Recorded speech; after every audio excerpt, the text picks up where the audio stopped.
구약의 숲 세 번째 시간, 율법서에 대한 모든 것에 대해서 한번 나눠보도록 하겠습니다. 구약의 숲 첫째 주, 둘째 주 강의를 잘 들으신 분이라면 성경 전체 맥락에서 율법서가 가지고 있는 비중이 얼마나 큰지 대부분 다 이해하고 계실 것입니다. 성경에서 보통 이제 율법, 율례, 규례 뭐 이런 것들을 지켜라 라고 했을 때는 이 책이 대부분 율법서, 모세 오경을 의미합니다. 뭐 신약 성경에서 나오는 율법, 구약 성경에서 나오는 율법, 너희는 율법을 지켜라, 규례를 따라라, 오직 여호와의 말씀을 즐거워하여 그 율법을 즐거워한도다. 이 율법이 다 모세 오경을 의미하고 있다라는 겁니다. 이 율법서를 중심으로 성경, 구약 성경 전체는 이 율법을 잘 지키면 복을 받고, 그렇지 않으면 저주받는 내용의 역사들이 이어지고 있다. 그리고 이 내용이 신약 성경까지 이어지고 있는 것을 우리는 지난 시간, 지지난 시간을 통해서 배웠습니다. 그래서 이 핵심이 되는 이 중요한 율법서에 대해서 오늘은 나누려고 하는데요. 먼저, 그리고 지금부터 용어를 하나 통일할 건데요. 율법서는 모세 오경 율법서라고 이야기하는데, 제가 편의상 이 모든 것을 앞으로 이번 강의 때는 율법이라고 이야기하겠습니다. 율법서가 이제 율법이라고 이해하시고 이제 강의를 들으시면 될 것 같아요. 그럼 강의 첫 번째로는 이제 율법이란 무엇인가? 모세 오경을 의미하는데 구체적으로, 궁극적으로 율법은 무엇을 의미하는지, 율법이 무엇인지 나눌 거고요. 그 다음에 그 율법의 핵심은 무엇인지, 율법서의 핵심이 되겠죠. 율법의 핵심은 무엇인지, 그리고 우리에게 율법을 왜 주셨는지, 우리에게 율법을 왜 주셨는지에 대해서 한번 나눠보도록 하겠습니다. 첫 번째, 그럼 율법은 무엇인가? 율법은 무엇인가 했을 때, 여러분 한번 생각해 보겠습니다. 율법에 대한 이미지요. 여러분에게 있어서 율법의 이미지는 좀 긍정적인가요? 아니면 좀 부정적인가요?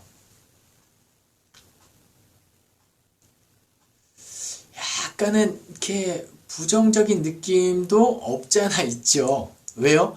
율법이 뭔지 모르게 우리를 올가매고 족쇄가 되고 우리를 억압하고 우리를 자유하지 못하게 하는, 그래서 예수님께서 이 땅에 오셔서 우리를 율법으로부터 자유롭게 하신 측면이 있거든요. 그런 측면에서는 어떻게 율법이 좀 부정적인 느낌도 있는데, 사실 율법의 존재는 부정적이지 않습니다. 왜냐? 율법은 원래 무엇을 의미하냐면요, 하나님께서 사람을 창조하시고 사람 마음에, 사람의 중심에 하나님의 본성을 심으셨는데 그것이 바로 율법입니다. 그러니까 율법은 무엇이냐?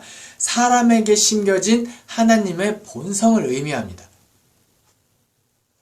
그런데 인간이 어떻게 됐죠? 죄로 말미암아 그 하나님이 마음에 심겨진 이 본성이 희미해지기 시작합니다.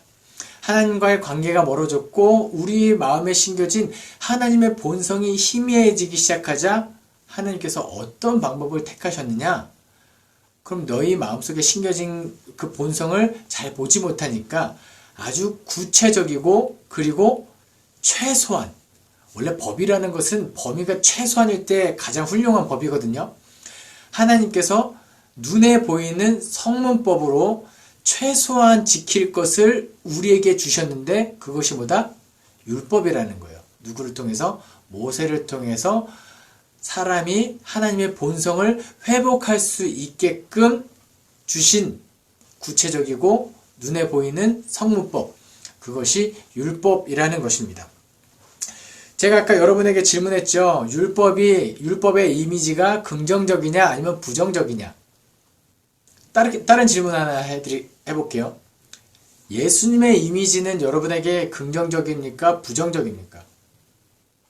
긍정적이죠. 예수님. 예수님. 네. 예수님은 긍정적인 분이세요. 그럼 이렇게 또 질문할게요. 예수님 이 땅에 왜 오셨죠?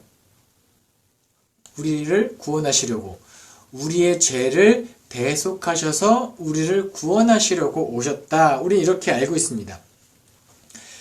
예수님의 이미지가 우리에게 긍정적이라면 율법의 이미지도 우리에게 긍정적이어야 합니다. 왜냐하면 큰 틀거리 안에서 예수님의 사역과 율법의 역할은 동일하기 때문이에요. 요한복음 1장 말씀에 예수님께서 이 땅에 왜 오셨는지 예수님이 오심을 천명하는 장이 요한복음 1장입니다. 그래서 요한복음 1장 1절에 태초에 말씀이 계시니라 이 말씀이 하나님과 함께 계셨으니 이 말씀은 곧 하나님이시라. 말씀으로 오신 하나님, 곧 말씀이신 예수 그리스도, 그분이 빛으로 오셨으나 사람들이 그 빛을 알아보지 못했고 영접하는 자, 곧 그림을 믿는 자에게 영생을 주신다 이러면서 예수님이 오신 천명, 오심을 이야기하고 있는데요. 그 요한복음 1장 16, 17절에 다음과 같은 구절이 나옵니다. 우리가 다 그의 충만한 데서 받으니 은혜 위에 은혜러라. 은혜 위에 은혜러라. 율법은 모세로 말미암아 주어진 것이요 은혜와 진리는 예수 그리스도로 말미암아 온 것이라. 아멘. 16절에서 은혜 위에 은혜러라 라고 이렇게 표현하고 있는데요. 이것은 은혜보다 더 뛰어난 비교급이 아니에요. 은혜를 주셨고 그 위에 또 은혜를 주셨다. 1+1의 개념이 지금 은혜 위에 은혜더라 라고 이야기하고 있는데요. 그 먼저 주신 은혜, 앞에 주셨던 은혜를 뭐라고 표현하냐면 17절에 율법은 모세로 말미암아 주어진 것이다. 앞에 주시던 은혜가 뭐라고요? 율법이다. 모세로 말미암아 받은 율법이 첫 번째 은혜고 그 다음 또 주신 은혜가 무엇이다? 진리는 예수 그리스도로 말미암아가 첫 번째 준 은혜, 율법과 그 이후에 예수 그리스도를 통해 주신 그 은혜 위에 은혜를 더했다. 하나를 더 주셨다라는 것이 이 은혜입니다. 그러니까 예수님이 오시기 전에 율법이 했던 역할이 예수님 오신 다음에 예수님께서 하셨던 그 사역과 동일한 역할이라는 거죠. 그럼 과연 예수님께서 이 땅에 오셔서 무엇을 하셨고 그 율법의 역할은 무엇일까요? 이렇게 질문해 볼게요. 율법의 핵심은 무엇인가? 여러분, 율법의 핵심은 무엇일까요? 법을 우리가 잘 지켜야 되는데. 그러면은 율법의 핵심을 이야기하기 위하여 또 다른 질문 하나 드리도록 할게요. 아까 제가 율법은 모세 오경을 의미한다고 말씀드렸죠. 창세기, 출애굽기, 레위기, 민수기, 신명기 이 5권의 책이 모세 오경, 이것이 율법이다라고 이야기했습니다. 그럼 여러분들이 생각하시기에 모세 오경 이 5권의 책 중에 가장 중심이 되는, 가장 핵심 내용을 담고 있는 책은 어떤 책이라고 생각하십니까? 주관식이라 힘든가요? 그럼 객관식으로 드릴게요. 1번 창세기, 2번 출애굽기, 3번 레위기, 4번 민수기, 5번 신명기. 네, 몇 번이 이 율법의 핵심일까요? 제가 강의를 지난주 마지막에 강의를 듣기 전에 숙제를 내드렸어요. 줌을 통해서 수업을 들으시는 분들에게 숙제를 내드렸는데요. 뭐였냐면 이번 주에 율법서 강의를 할 겁니다. 그래서 혹시 여력이 되시면 모세 오경을 다 읽고 오시면 좋겠습니다. 창세기부터 신명기까지 다 읽어오시면 좋겠습니다. 라고 하니까 어떤 분이 격하게 나는 못해요. 모세 오경 다 못 읽어요. 라고 격하게 표현을 해주셔서 그럼 모세 오경을 다 읽기 힘들면 레위기만이라도 읽어오셨으면 좋겠습니다. 라고 권장했습니다. 왜 제가 창세기부터 신명기까지 5권의 책 중에 레위기를 읽어오라고 말씀드렸을까요? 그것은 모세 오경의 핵심이 레위기이기 때문입니다. 우리 흔히 이런 말을 하죠. 한국말은 끝까지 들어야 한다. 그렇죠? 왜요? 한국 사람들은 뭘 이야기 쭉 하고 마지막에 중요한 말을 그래서 핵심을 마지막에 이야기하기 때문에. 그럼 영어는요? 미국 말을 들을 때는 영어를 미국 사람들이랑 이야기할 때는 처음에 도입 부분 시작할 때 주의를 집중해야 됩니다. 왜요? 그때 뭔가 어떤 결론을 이야기하고 핵심을 이야기하고 그 다음에 나오는 내용들은 부연 설명이기 때문이에요. 한국말은 끝까지, 영어는 처음에. 그러면 이스라엘 말은요? 히브리 말은요? 중간에. 가운데 무슨 말을 하는지 잘 들어야 합니다. 왜 가운데냐고요? 왜 가운데냐? 그 질문을 누군가 하시면 저는 그 대장금의 명대사가 생각납니다. 왜 음식에서 딸기 맛이 왜 딸기 맛이 난다고 했느냐? 딸기 맛이 나니까 딸기 맛이 났다고 했는데 왜 딸기 맛이 나냐고 물어보시면 제가 어떻게 대답합니까? 이런 거죠. 네, 이스라엘 사람들이 그 문학 구조상, 그들의 문학이 이렇게 전통적으로 구조상 어떤 이야기를 할 때 가운데 위치하고 그 이야기를 중심으로 틀거리를 짜는 이런 문학 구조를 갖고 있기 때문이에요. 모세가 만약에 한국 사람이었으면 핵심을 맨 뒤에다 위치시켰겠죠.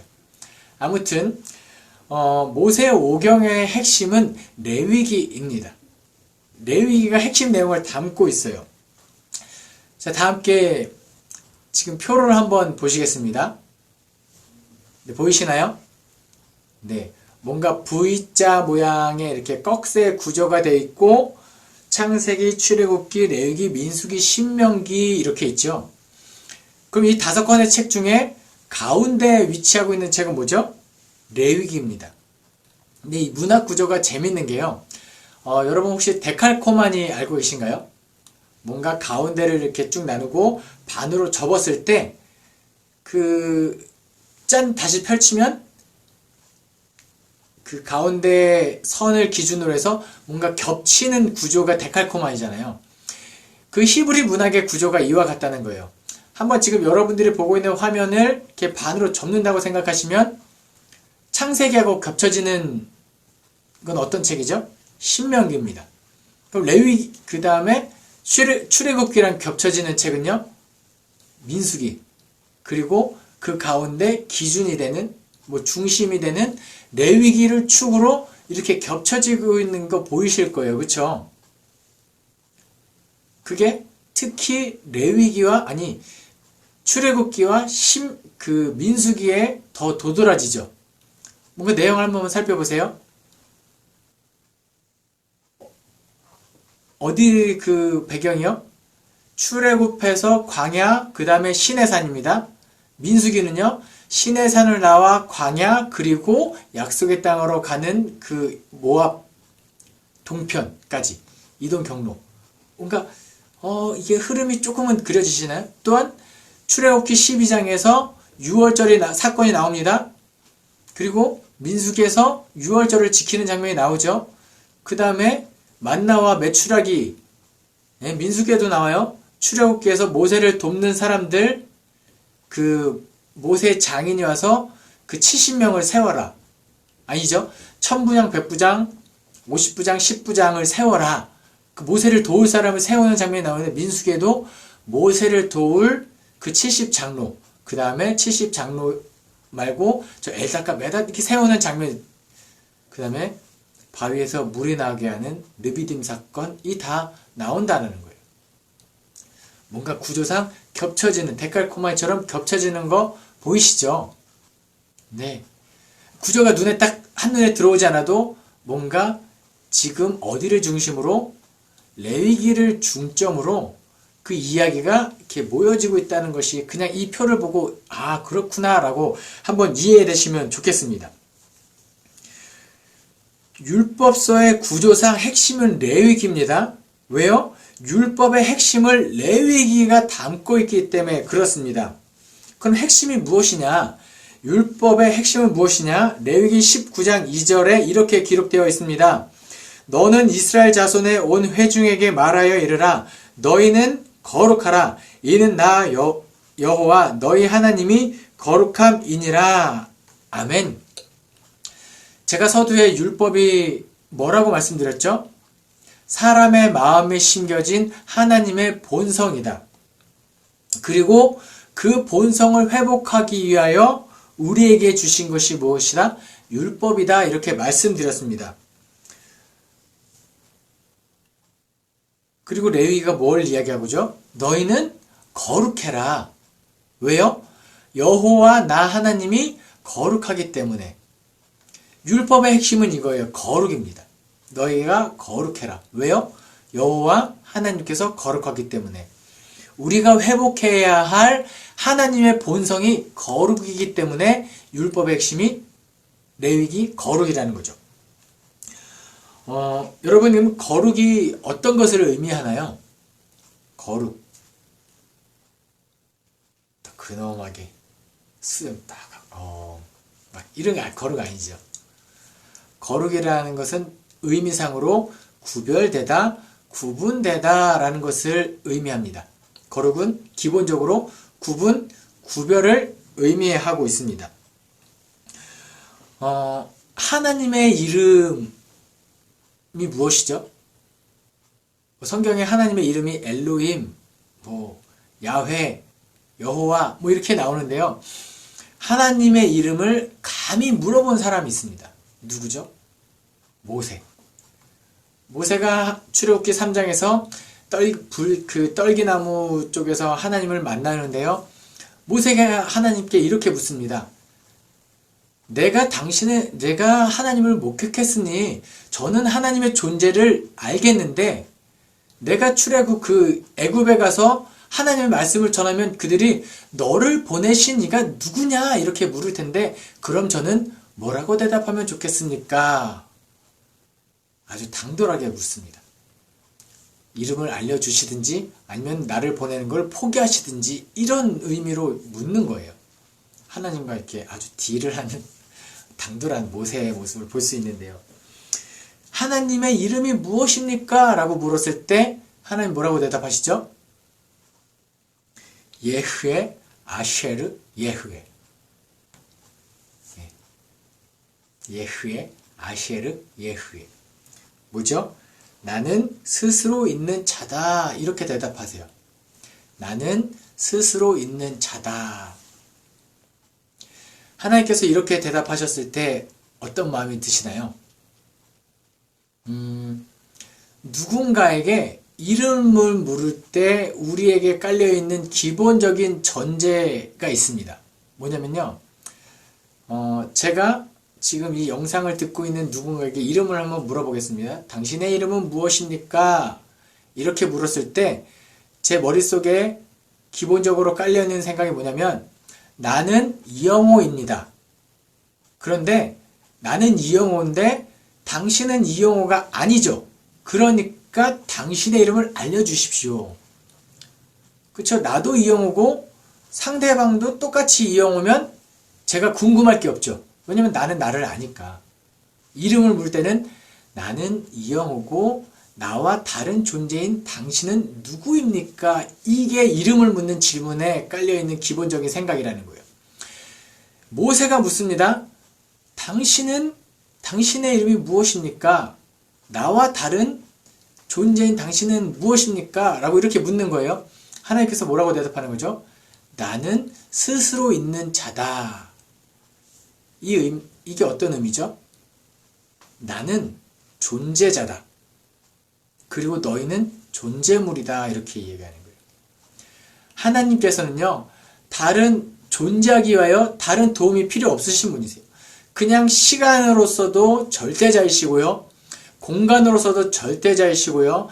창조적인 측면에서도 절대자이시고요. 그냥 스스로 있는 존재자입니다.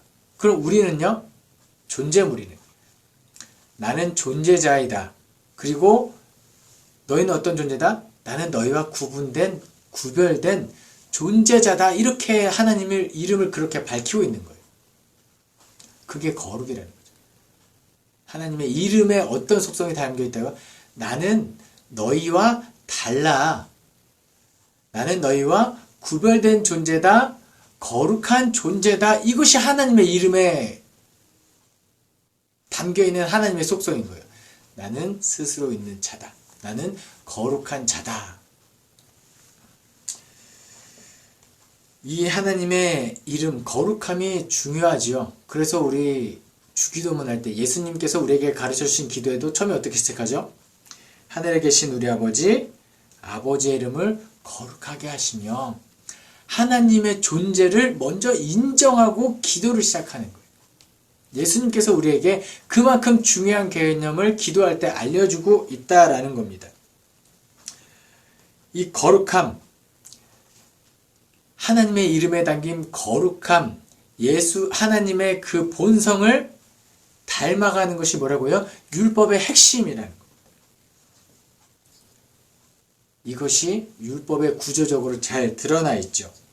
다시 한번 표를 보시겠습니다. 그 표를 보시면 그 표의 중간에 레위기가 있는데요. 그 레위기 역시 그 꺽쇠 구조를 가지고 있어요. 잘 보세요. 꺽쇠 구조를 가지고 있는데 그 레위기 책만 따로 떨어뜨렸을 때 레위기의 중심이 되는 장은 몇 장입니까? 16장이죠. 그 16장은 무슨 날이죠? 뭐라고 적혀있죠? 속죄, 가로 열고 대속죄일 이렇게 적혀 있습니다. 잘 보세요. 율법의 핵심은 거룩함이라고 말씀드렸습니다. 그리고 성경에서 말하는 거룩함은 죄가 없는 것이에요. 그러니까 하나님은 거룩한 존재죠. 죄가 없으시니까. 그러면은 인간이 그 거룩함을 유지하기 위하여 무엇을 해야 되나요? 죄를 대속해야죠. 그것이 속죄입니다. 그래서 제사를 드려 속죄제를 드리는 거예요. 그런데 레위기의 핵심 16장은 어떤 날이라고요? 대속죄일입니다. 대속죄일은 어떤 날이냐? 대제사장이 1년에 한 번 온 이스라엘의 회중의 죄를 위하여 지성소로 들어가는 날이에요. 성막 나중에 기회가 되면 한번 말씀드리겠는데 죄의 그 영향력의 죄의 크기에 따라서 지성소 가까이 나가서 피를 뿌려요. 그러니까 지성소로 함부로 못 들어가죠. 1년에 딱 한 번 누구의 죄를 위하여? 온 이스라엘 회중의 죄를 위하여 누가요? 대제사장이 지성소로 들어가는 날이 대속죄예요. 그냥 어떤 특정인의 죄가 아니라 온 이스라엘의 회중의 죄를 위하여 1년에 한 번 지성소로 들어가는 날이다. 여러분 그러면 대속죄일 했을 때 우리 머릿속에 누가 떠오르시죠?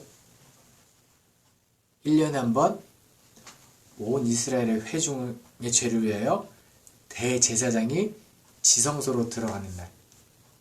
어떤 날이죠? 누가 떠오르시죠? 네. 예수 그리스도.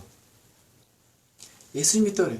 온 인류의 죄를 위하여 대제사장이신 예수 그리스도께서 친히 제물이 되시고 성소와 지성소의 휘장을 가르시고 어디로? 네, 지성소로 들어가신 거예요. 히브리서가 이거 잘 이야기하고 있죠. 그러니까 구약 성경의 핵심인 율법, 그 율법의 핵심인 거룩함, 그 거룩함을 지키기 위한 그 핵심 16장 대속죄일이 누구를 이야기하고 있는 거라고요? 예수 그리스도를 이야기하고 있다라는 겁니다. 율법의 핵심은 거룩함, 그리고 그 거룩함의 중심에 대속죄일이 있고 그 대속죄일은 누구를 표현하고 있다고요? 예수 그리스도를 표현하고 있다라는 겁니다. 그럼 또 하나 질문을 드리도록 하겠습니다. 그럼 하나님께서 굳이 우리를 왜 거룩하게 하실까요? 양을 잡고 희생제사를 드려 피를 흘리는 이 수고로움을 감수하시며 그리고 예수 그리스도를 이 땅에 오게 하시기까지 왜 우리 인간을 거룩하게 하실까요? 우리를 거룩하게 하시는 이유가 무엇일까요? 어떻게 보면 율법서를 우리에게 주신 이유이기도 하겠죠. 그 이유는 바로 하나님께서 우리와 함께 하시기 원하시기 때문입니다. 하나님께서 우리와 임마누엘 하시기 위하여 우리에게 율법을 주셨고 우리를 거룩하게 만드셨다라는 겁니다. 하나님께서는 죄가 없으신 분이죠. 그래서 거룩한 분이시죠. 인간은요, 죄가 있습니다. 그래서 인간은 거룩하지 않은 존재예요. 거룩한 하나님과 거룩하지 않은 인간이 한번 만났다고 가정해 보겠습니다. 그럼 어떻게 될까요? 죄의 삭은 사망이다. 신학적인 용어로 이것을 하나님의 거룩한 돌격성이라고 이야기합니다. 죄가 없는 하나님께서 죄가 있는 인간을 만났을 때 인간은 어떻게 된다고요? 죽습니다. 그래서 모세가 떨기나무에서 하나님을 만났을 때, 그리고 여호수아가 하나님의 군대 장관을 만났을 때 두려워했고 신을 벗으라고 했을 때 신을 벗습니다. 왜요? 이제 나는 죽었구나. 두려움이 있기 때문이에요. 거룩하지 않은 인간이 거룩한 하나님을 만났을 때 두려운 이유가 이겁니다. 그럼 하나님은 무시무시한 분이고 두려운 분이고 우리를 죽음의 공포로 몰아넣는 분이신가요? 그렇지 않다라는 거예요.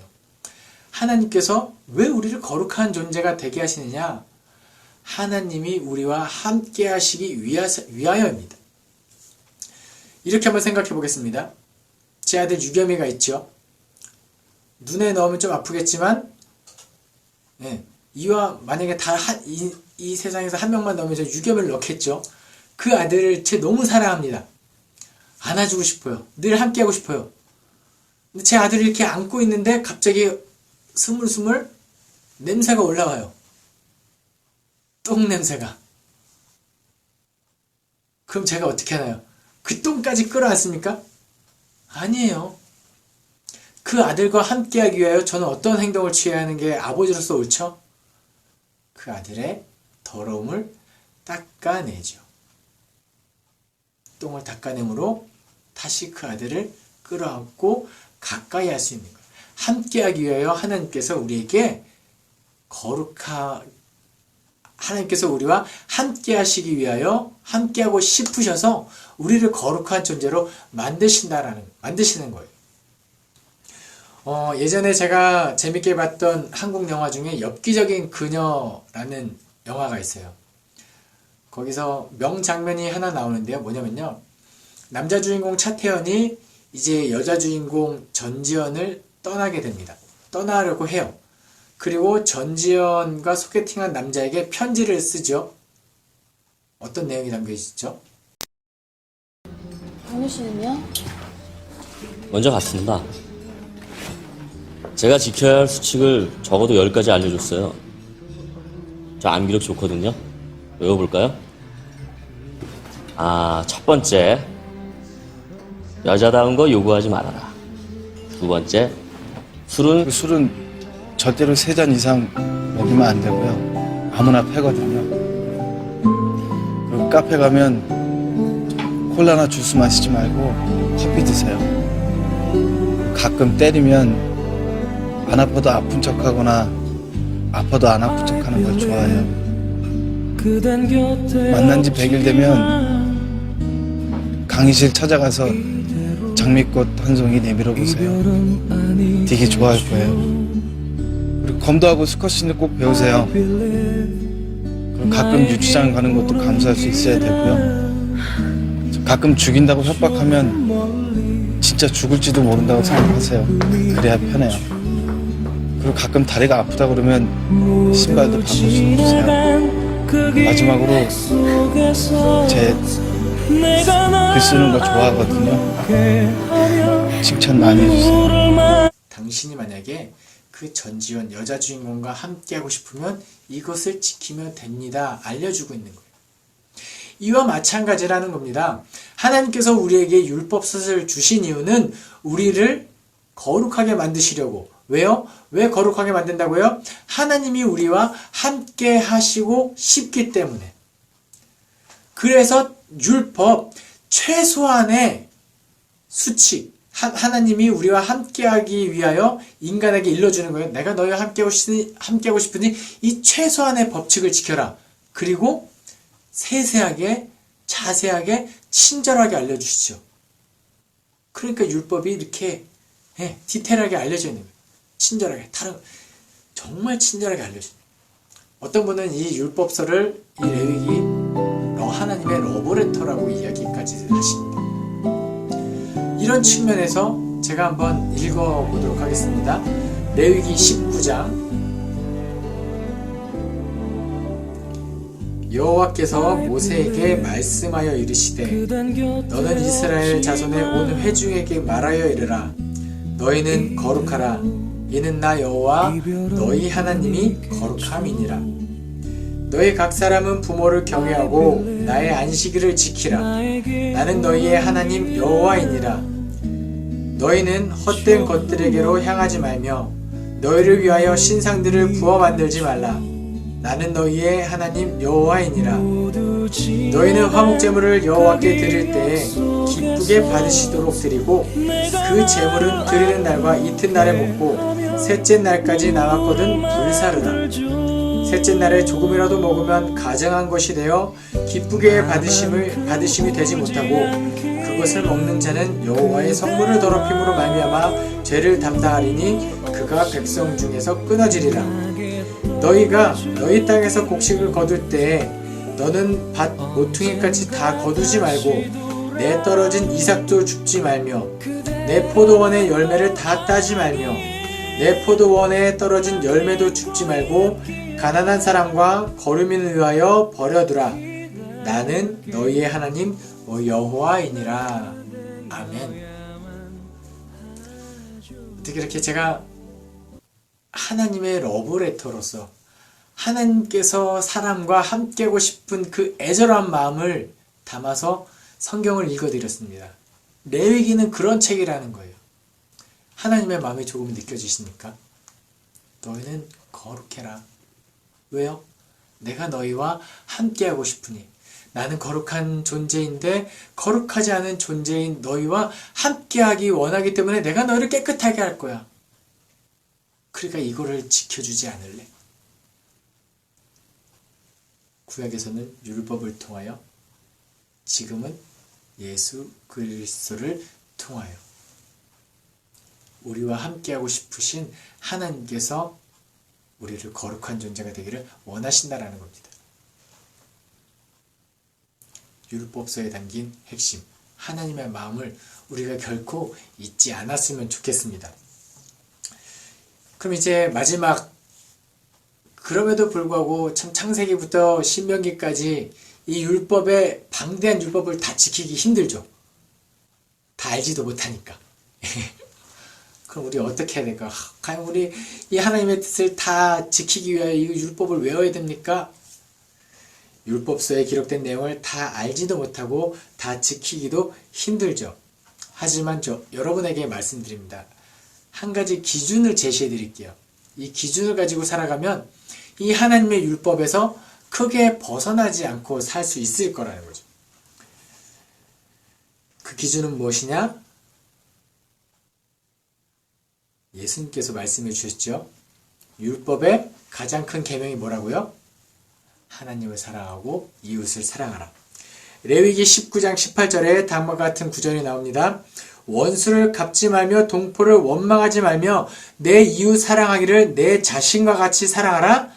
나는 여호와이니라. 신명기 6장 1절부터 5절 말씀입니다. 이는 곧 너희의 하나님 여호와께서 너희에게 가르치라고 명하신 명령과 규례와 법도라. 너희가 건너가서 차지할 땅에서 행할 것이니 곧 너와 내 아들과 내 손자들이 평생에 내 하나님 여호와를 경외하며 내가 너희에게 명한 그 모든 규례와 명령을 지키게 하기 위한 것이며 또 내 나라를 장구하게 하기 위한 것이라. 이스라엘아, 듣고 삼가 그것을 행하라. 그리하면 내가 복을 받고 내 조상들의 하나님 여호와께서 내게 허락하심 같이 젖과 꿀이 흐르는 땅에서 내가 크게 번성하리라.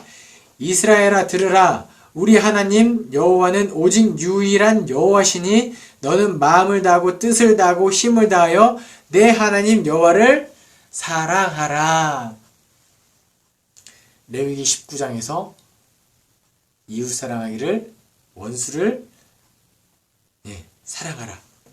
그리고 신명기 6장에서 마음을 다하고 뜻을 다하고 힘을 다하여 누구를요? 하나님을 사랑하라. 율법의 핵심이에요. 하나님을 사랑하고 이웃을 사랑하라. 이 사랑하는 마음이 있다면요, 그 법에서 크게 위배되지 않고 우리는 살아갈 수 있다는 거예요. 그래서 로마서 13장에서 사도 바울은 이렇게 이야기합니다. 사랑은 이웃에게 악을 행하지 않으니 그러므로 사랑은 율법의 완성이니라. 아멘. 사랑은 율법의 완성이니라. 사랑하는 마음이 있다면 내가 이웃에게 행해야 될 모든 행동들 아무 대가 없이 행할 수 있습니다. 그리고요, 또 뭐죠? 나에게 죄를 지은 사람도 사랑하는 마음이 있으면 기꺼이 용서가 되는 거예요. 이영호 목사 사랑하시죠? 강의 준비가 좀 미흡해도 괜찮은 거예요. 그래서 용납되는 거예요. 사랑하니까. 혹시 강의를 듣다가 열심히 못 들어도 저는 괜찮습니다. 왜요? 사랑하니까.